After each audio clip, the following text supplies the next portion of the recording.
মা পাৰ্বতীয়ে এবাৰ কৈলাশত ভ্ৰমণ কৰি থাকোঁতে পৃথিৱী লোকলৈ চকু পৰিল।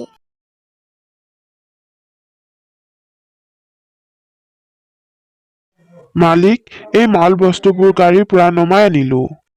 এইটো লোৱা, আজি হাজিৰা কৰা পইচা 200 টকা। গোটেই দিনটো কষ্ট কৰি এই 200 টকাহে পালো। এই পইচাৰে 50 টকা গাখীৰ আৰু 50 টকা চব্জি ঘৰলৈ নিব লাগিব আৰু বাকী থকা 100 টকাৰে 3 দিন চলিব লাগিব। 50,000 হ'ল, পিঞ্জৰিত ৰাখি থৈ দিওঁ।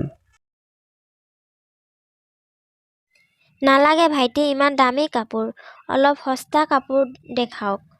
এই 150 টকা কাপোৰযোৰে ভাল হ'ব। ভাইটি, এই 3যোৰ কাপোৰ পেক কৰি দিয়া। এই পইচাটো লোৱা, 5,000 টকা। মা পাৰ্বতীয়ে দুখীয়া আৰু ধনী দুয়োকো চাই আছিল। যিজনক প্ৰয়োজন সি নাপায় আৰু যিজনৰ আগতেই আছে সি আৰু পায়। এই প্ৰশ্নৰ উত্তৰ মহাদেৱেহে দিব পাৰিব। পৃথিৱীৰ এই দৃশ্যবোৰ দেখি মা পাৰ্বতীয়ে ভগৱান মহাদেৱৰ ওচৰলৈ গ'ল। মহাদেৱ, মই পৃথিৱীত দেখিছোঁ যিবোৰ ব্যক্তি আগৰ পৰাই দুখীয়া আৰু দুখী হৈ থাকে আৰু সেই ব্যক্তিবোৰ বেছিহে দুখ পায়, কিন্তু যিবোৰ ধনী মানুহ সুখত থাকে সেইবোৰ মানুহক আপুনি কিয় দুখ নিদিয়ে? এনেকুৱা কিয় স্বামী? এইবোৰ আপোনাৰ কেনেকুৱা লীলা প্ৰভু? দেৱী পাৰ্বতী, এই প্ৰশ্নৰ উত্তৰ জানিবলৈ আপুনি মোৰ লগত পৃথিৱীলৈ যাব লাগিব।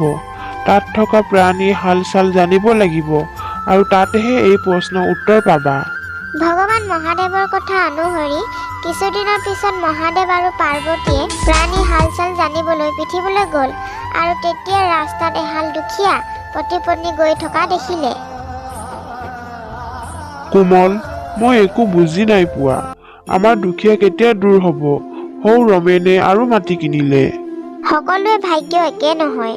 তাৰ ভাগ্যত ধনী হ'বলৈ লিখা আছে, আমাৰ ভাগ্যত নহয়। ভগৱানৰ ইচ্ছা হ'লে আমিও ধনী হ'ম। নাজানো কোন জনমৰ পাপৰ ফল এই জনমত ভুগিব লগা হৈছে। নাজানো কি বেয়া পাপ কৰিছিলো। হে মহাদেৱ, আপুনি এই পতি পত্নীক কিছু সময়তে ধনী কৰিব পাৰে। আপুনি ইহঁতক ধনী কৰি দিয়ক প্ৰভু। দেখিছে ইহঁতে ইমান দুখী হৈ আছে। দেৱী পাৰ্বতী, ইহঁতৰ দুজনৰ ভাগ্যত এতিয়া ধনী হ'বলৈ লিখা নাই।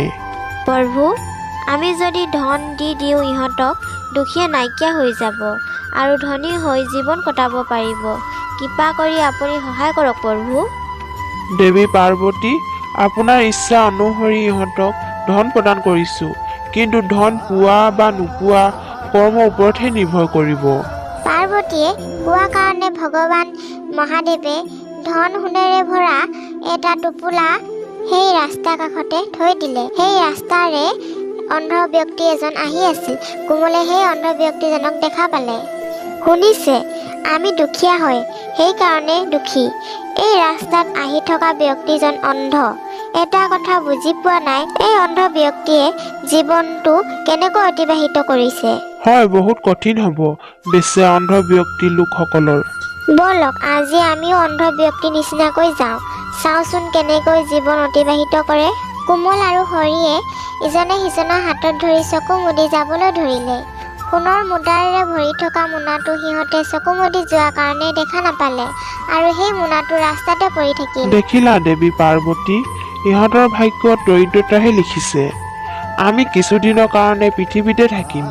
ইয়াত মানুহৰ ৰূপত থাকি তোমাৰ সকলো মনৰ শংকা দূৰ কৰিব বিচাৰো। ভগৱান মহাদেৱ আৰু পাৰ্বতীয়ে মানুহৰ ৰূপ ধাৰণ কৰিলে আৰু পতি পত্নীৰ ৰূপত এখন গাঁৱত এটা ঘৰত থাকিবলৈ ল'লে। গধূলি সময়ত পাৰ্বতীয়ে ভগৱান মহাদেৱক ক'লে, স্বামী, মই পাকঘৰৰ কাম কৰিব লৈছোঁ। যদি আমি পৃথিৱীৰ মানুহৰ দৰে থাকিবলৈ আহিছোঁ যেতিয়া ভোজনৰ ব্যৱস্থাও কৰিব লাগিব। মই চৌকা বনাবলৈ তৈয়াৰ কৰোঁ। আপুনি তেতিয়ালৈকে ভোজন বনোৱা সামগ্ৰী লৈ আহক। মা পাৰ্বতীয়ে বাহিৰৰ পৰা চৌকা বনাবলৈ ইটা আনিবলৈ গ'ল। চৌকা বনাবলৈ মোক ইটা কেইটুকুৰামান প্ৰয়োজন। এইটো খহিৰ পৰা পুৰণা ঘৰ দেখিছোঁ, ইয়াৰ পৰাই মই লৈ লওঁ। এই ইটাৰে মোৰ কামত আহিব। মোৰ চৌকা বনাই তৈয়াৰ হৈ গ'ল। মহাদেৱ আহিলে চাগে। আৰে, আপুনি আহিলেই। চাওকচোন, মই চৌকা বনাই তৈয়াৰ কৰিলোঁ। আপুনি খালী হাতে আহিলে যে? ভোজন কেনেকৈ বনাম? দেৱী পাৰ্বতী, এতিয়া সামগ্ৰী কোনো আৱশ্যক নাই, কিয়নো যিটো প্ৰশ্ন বিচাৰিবলৈ আপুনি আহিছিলে সেই উত্তৰ স্বয়ং আপুনি পালে। মই একো বুজি পোৱা নাই স্বামী। মোৰ প্ৰশ্নৰ উত্তৰ মোৰ ওচৰত? হয় দেৱী পাৰ্বতী, আপুনি এইটোৱে জানিব বিচাৰিছিলে যে এই পৃথিৱীত দুখীয়া মানুহবোৰে কিয় বেছি দুখী হৈ থাকে। ঠিক আছে, এইটো কওকচোন, আপুনি এই ইটা টুকুৰা ক'ৰ পৰা আনিছিলে? প্ৰভু, এই গাঁৱত বহুত এনেকুৱা ঘৰ আছে ভালকৈ ৰখা নাই। খহি পৰা পুৰণি ঘৰৰ পৰা মই এই ইটা উলিয়াই আনিলোঁ। ইয়াৰ মতলব প্ৰথমৰ পৰাই বেয়া আছিলে, আপুনি আৰু বেয়া কৰিলে। আপুনি মজবুত ঘৰৰ পৰাও এই ইটা আনিব পাৰিলে হয়। প্ৰভু, সেই ঘৰৰ লোকসকলে ভালকৈ আৰু সুন্দৰকৈ ৰাখিছে। এনেকুৱা সুন্দৰ ঘৰৰ পৰা বেয়া কৰিবলৈ মোৰ উচিত নালাগিলে। দেৱী পাৰ্বতী, কিছুদিনৰ আগতে আপুনি প্ৰশ্নৰ কৰা উত্তৰ এইটোৱে যে যিসকল লোকে নিজৰ জীৱনটো ভাল কৰ্ম কৰি সুন্দৰ বনাই ৰাখিছে সেই লোকসকল কেনেকৈ দুখ হ'ব পাৰে। এই সংসাৰত সকলো মানুহে নিজৰ কৰ্মফল পায়। সকলোৰে ইচ্ছামতে সকলোবোৰ নহয়। মানুহে পিছৰ জন্মৰ ফল এই জন্মতে ভুগিব পাৰে। এই জন্মত আৰু আহিবলগীয়া জন্মত যদি সুখী বনাব বিচাৰে তেনেহ'লে সদায় আমি পুণ্য কৰ্ম কৰিব লাগিব, যাতে আমাৰ কৰ্ম তাৰ লগত জড়িত হৈ থাকে। সেইকাৰণে সদায় মানুহে ভাল কৰ্ম কৰিব লাগে আৰু নিজৰ কৰ্ম কেতিয়াও বদলি কৰিব নালাগে। দেৱী পাৰ্বতী, আপোনাৰ সেই অন্ধ মানুহৰ কথা জ্ঞাত আছে নহয়? হয় স্বামী, মোৰ জ্ঞাত আছে। সৌজন চোৱা, সেই মানুহজনৰ লগত ধন সম্পত্তি সকলো আছে, একো কমি নাই, কিন্তু চকুৰ চিকিৎসা অসম্ভৱ। পিছৰ জন্মৰ কৰ্মৰ লগত জড়িত হৈ আছে। সেই মানুহজনে পিছৰ জন্মত জানি বুজি নিৰ্দোষী চকু ৰশ্মি কাঢ়ি ল'লে, সেইকাৰণে এই জন্মত অন্ধ হৈ গ'ল আৰু ইয়াৰ কিছুমান পুণ্য কৰ্মৰ বাবে ধনী হ'ল। আৰু দুখীয়া সেই স্বামী স্ত্ৰী?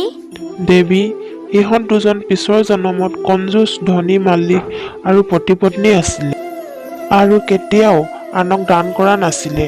সেইকাৰণে এই জন্মত দুখীয়া আৰু দুখ পাইছে।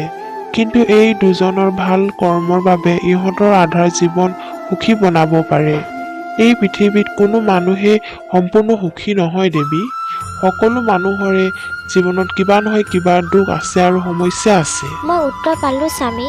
এই পৃথিৱীত সুখী জীৱন যাপন কৰিবলৈ মানুহে নিজে ভাল কৰ্ম কৰিব লাগিব আৰু তাৰ কাৰণে পিছৰ জন্মত তাৰ ফল ভুগিব নাপায়। মা পাৰ্বতীয়ে নিজৰ প্ৰশ্ন উত্তৰ পাই ভগৱান মহাদেৱৰ লগত কৈলাশলৈ যায়গৈ।